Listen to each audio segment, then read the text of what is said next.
Hey everyone, welcome back to the channel. In this video, I'll show you how to fix the unable to enable Bitcoin features issue on Cash App. Let's jump right in. First, open the Cash App on your phone and tap on the bank icon in the bottom left corner. From there, scroll down until you see the Bitcoin section labeled Learn and Invest, then tap on Start. If you try to buy Bitcoin, select Buy Bitcoin and choose an amount, even a small amount like $1. At this point, Cash App should take you to the identity verification page. Most of the time, this error appears because your identity hasn't been fully verified yet.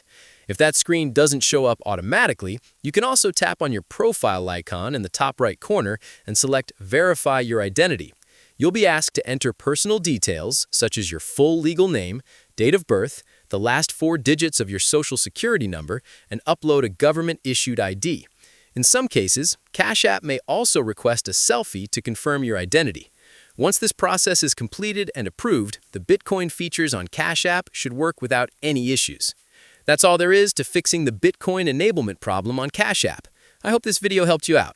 If it did, make sure to like the video, subscribe to the channel, and turn on notifications for more helpful tutorials.